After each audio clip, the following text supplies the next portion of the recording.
she was the main driver behind it. But after a while, you know, I end up liking it.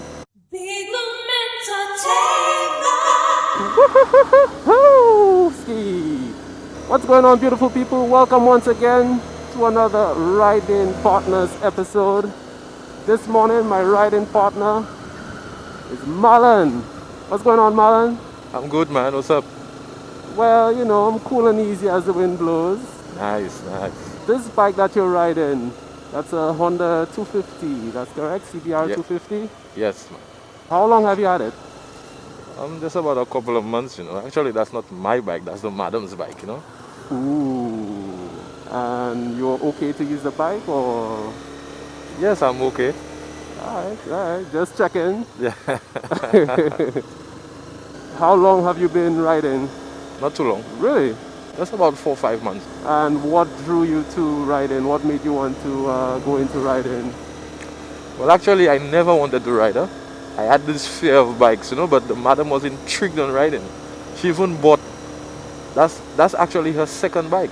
Okay, so she's been riding longer than you have? No, we have been riding the same time. Really? But she always wanted to ride. I never wanted to ride. So, okay, that's interesting. Yeah, but you know, I can't let her go riding on her. I just believe I'm supposed to be her protector on the streets. So I went out with her to the riding school. Actually, she wanted to join another riding school, but I told her I'm friends with Lincoln and I know him from primary school. His sister was in my class, and again, it's close to our house again. So I told her, well, let's try there, and it was something we never regretted. Okay, so you did riding with Lincoln as well? Yes. Okay, what is your experience like? Well, actually, it was an exciting experience.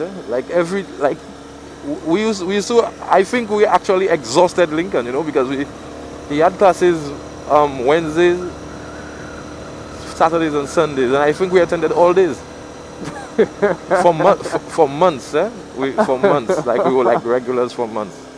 Any day we couldn't have gone, I would have gotten disappointed. You know, because that was something we looked forward to joining. Yeah, just the enthusiasm and the way we spoke about it. My cousin even joined. Okay, so you guys did a trio when you were doing your riding classes. Yeah, man.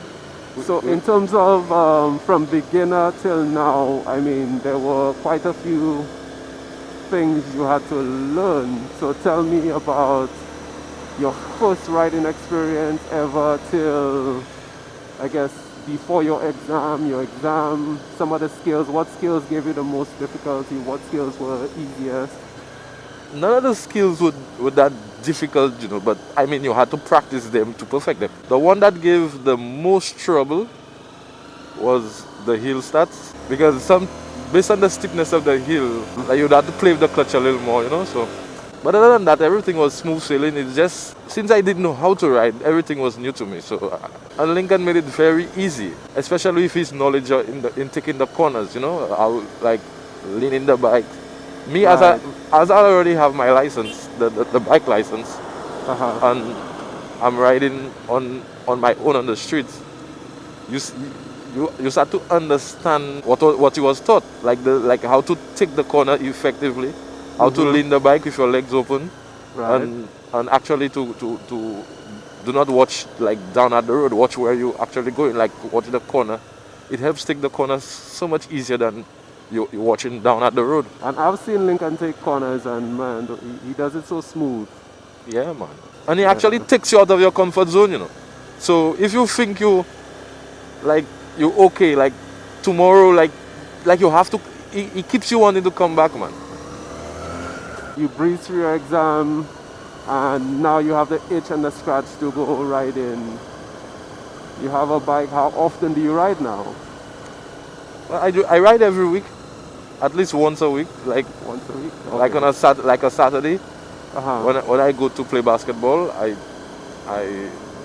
take the bike. I don't go with the car, just to keep myself familiarized with what I learned. You know, I don't want to lose it as yet. You know. So you'll be one of those old guys on a big chopper riding through the city. Most probably, yes.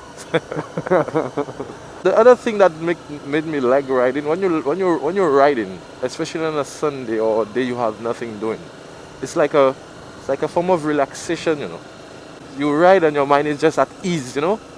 And you will be riding, and by the time you recognize where you are, sometimes you suffer, you just you're just taking it Yeah. easy, you know. Yeah, just cruising. Yeah, taking it easy. What is your favorite thing about riding? Okay, I'll put it this way. Sum up riding in one word. The relaxation. Relaxation. Yeah. Until you start riding in the city. Yeah. Yeah, well, it's the same thing for me in the city, you know. It just gives me more opportunity to exercise the skills I've learned, you know.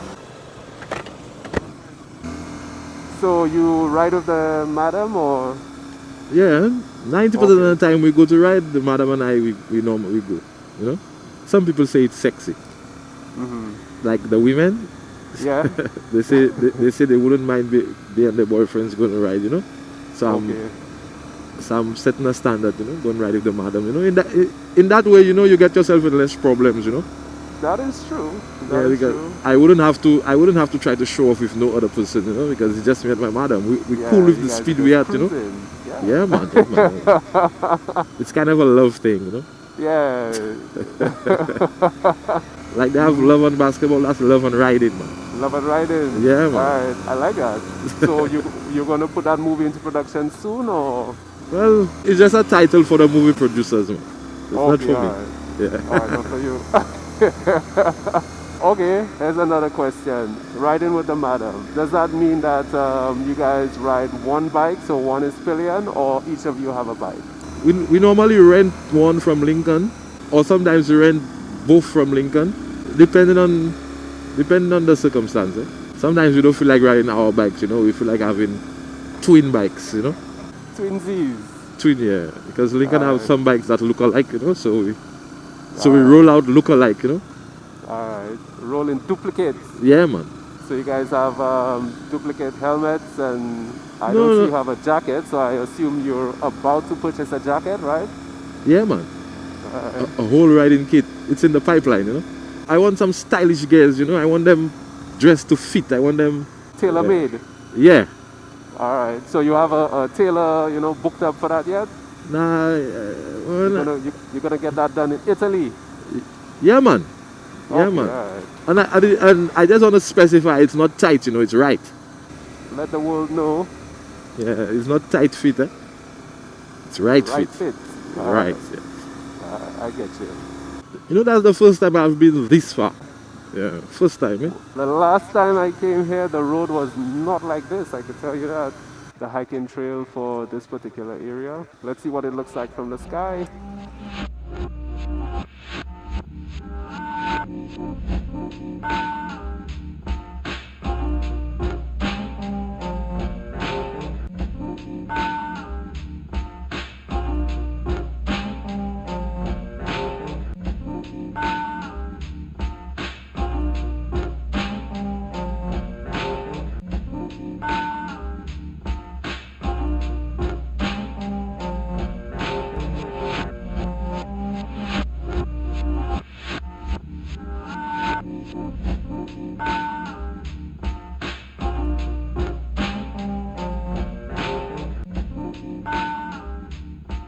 That was a cool little stop right there over the forest, and we're off again with Marlon leading the way.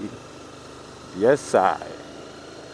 So how many persons who have seen you on the motorcycle knew about you, not liking motorcycles, and are thinking, hey, what is Marlon doing on a motorcycle right now? Actually everybody, and they even surprised. They say, "I'm not you that talking all them kind of shit about bike. Now you riding." Even my madam says the same thing. So what do you do as a profession? Well, I'm an electrician by profession. Eh? Any particular type of electrician? Are there types of electrician, I should ask? Well, there are different type of electrical work. I mean, like they have vehicle electrical, you know, they have someone who wire houses and wire buildings. I don't think they'll have the capacity to wire vehicles, you know, I believe that's a separate field. My profession is it's broad because I do testing, I do wiring, I give some nice little consultations. Normally I do ask for money for that, but I suspect in future I'll have to do that. Yeah, you have to get paid for that so you could buy your dream motorcycle. Yeah, man. Yeah, man. You have a dream motorcycle yet? I know you mentioned the MT-09. Is that your dream motorcycle? For now, until I fall asleep again to dream of something bigger. Would you be one of those wiring houses like this? Yeah. If I got the job. So you mentioned earlier that hill starts was the skill that proved to be the most challenging at times for you. So do you still struggle with that? Do you go out practicing or? No, I don't struggle with that anymore. That's a piece of cake. Yeah, man. But I like the pace that you ride. I mean, it's a nice cruise speed. Not too fast, not in a hurry to go anywhere, just enjoying the ride. Yeah, man. That's all part of the relaxation. Yeah. So just to give the folks watching a little context, right now it is very hot. What would you say the temperature is like, Marlon? We got around 45 degrees Celsius. Yeah, I would say about that. Yeah, it's very hot. Lots of clouds in the sky. Not much of a breeze. I mean, I'm looking at the trees and the leaves are hardly moving. It's very still. It's a perfect time to harvest the sun, if you have photovoltaic at your home. Tell me more about photovoltaic, because I have never heard of it. It's the process of getting electricity from the sunlight. Wow. I have never heard that term before. It's called what? Photovoltaic? Yeah.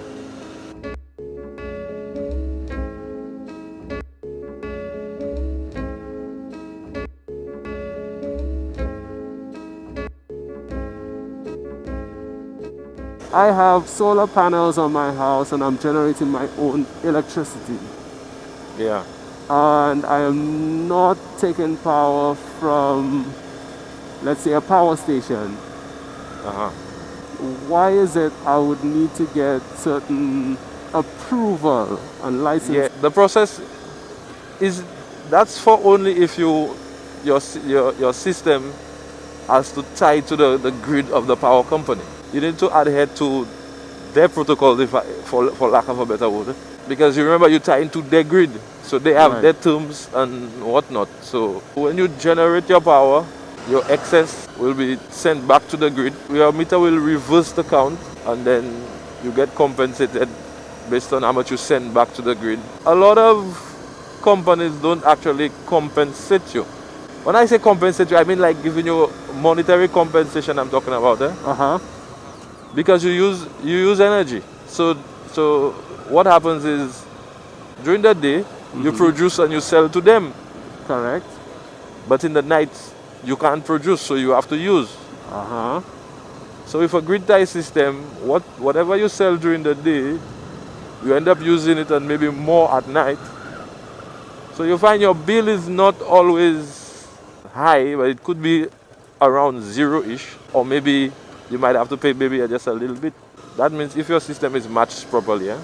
We have solar panels, and I guess there will be banks to store that energy. So you see, that's a different type of system as well. So the one I spoke of earlier, it's called grid tie. That's where you sell everything to the grid, and then the characteristics of the grid in that is like a battery. That's just the grid. And there is the other one where it's a standalone, meaning you have no grid power to your house. So your solar panels, you store the energy in the form of batteries. So you need to have enough capacity to store so that could last you throughout the night.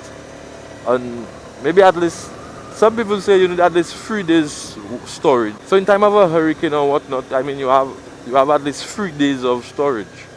Yeah. And that's a very expensive system, I might say, because if someone uses 100 kilowatt hours a day, then they will need to get 300 kilowatt hour battery storage.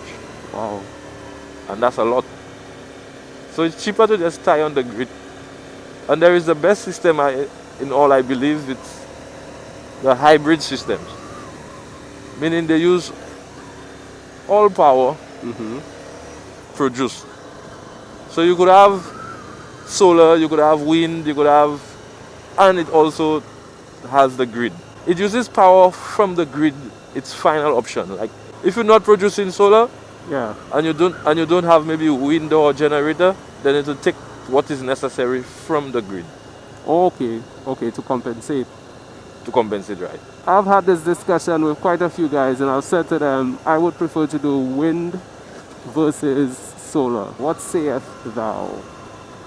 The wind will be better in the night because normally there's been much more windy in the night, or maybe, or I don't know when it's windier, but solar will always be better.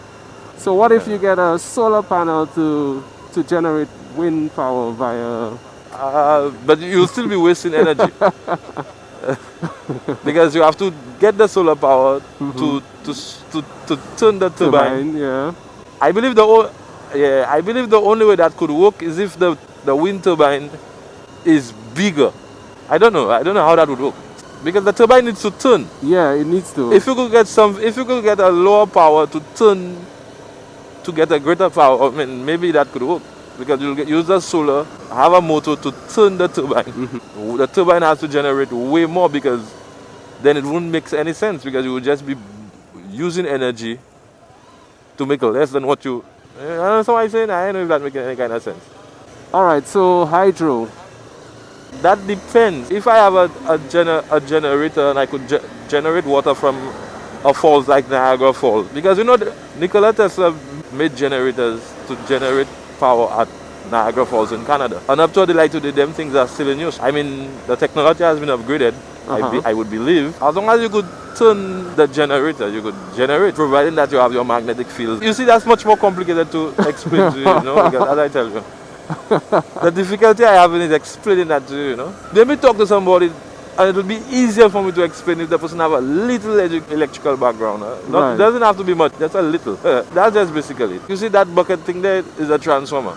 It transforms a higher voltage or current. What's up there is 10,000 volts. It fluctuates, so it's between 10 and 11,000 around there.